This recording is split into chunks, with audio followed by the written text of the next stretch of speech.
அனுமனும் அஷ்டாம்சங்களும். பக்தி என்பதற்கு சிறந்த உதாரணமாக கூறப்படுபவர்கள் பலர் இருப்பினும் பெரும்பாலும் அனைவருக்கும் நினைவிற்கு வருவது பகவான் ஸ்ரீராமரின் பக்தனான அனுமனே.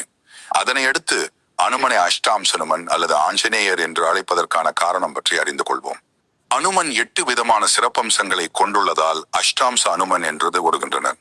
ஒன்றாவது, தன்னை நாடி வரும் பக்தர்களின் பயத்தை போக்கி அஞ்சேல் என்று அபயஹஸ்தத்துடன் வரங்களை வாரி கொடுப்பது அனுமனது வலது கையானது முதல் சிறப்பாக கருதப்படுகிறது.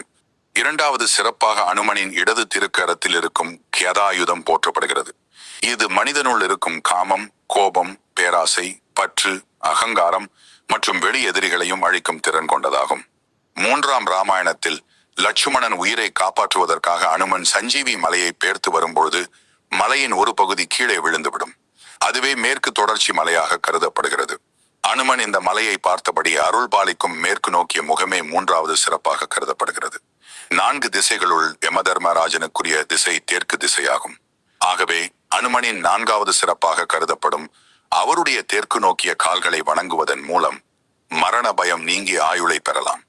5ஆம் ஸ்ரீராமரின் நாமத்தையோ அவரது சீடரான அனுமனின் நாமத்தையோ கூறுபவர்களை பிடிக்க மாட்டேன் என்று சனி பகவான் ராமபிரானிடம் சத்தியம் செய்துள்ளதாக கூறப்படுகிறது. எனவே ஐயத்தை போக்குவதே அனுமனின் 5வது சிறப்பாக கருதப்படுகிறது. 6ஆம் ராமாயணத்தில் கடவுளர்கள், தேவர்கள் என ஒவ்வொருவரும் ஒரு பாத்திரம் ஏற்ற போது ஆலகால விஷத்தை உண்ட ஆலவாயனான சிவன் ராமாயணத்தில் ஆஞ்சநேயர் பாத்திரத்தை ஏற்றுக்கொண்டார். எனவே அனுமனின் 6வது சிறப்பாக ஆலவாயன் அம்சம் கருதப்படுகிறது.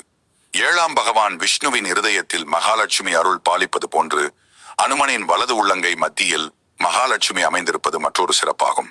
எனவே விஷ்ணு பகவானின் அனுக்கிரகம் 7வது சிறப்பாக கருதப்படுகிறது. 8வது, ஆஞ்சநேயரின் கண்கள் காலை நேரத்தில் எரிகின்ற சூரியனாகவும் மாலை நேரத்தில் குளுமை தரும் சந்திரனாகவும் காட்சி தருகிறது. இவற்றில் எரிகின்ற சூரியனே 8வது சிறப்பாக போற்றப்படுகிறது.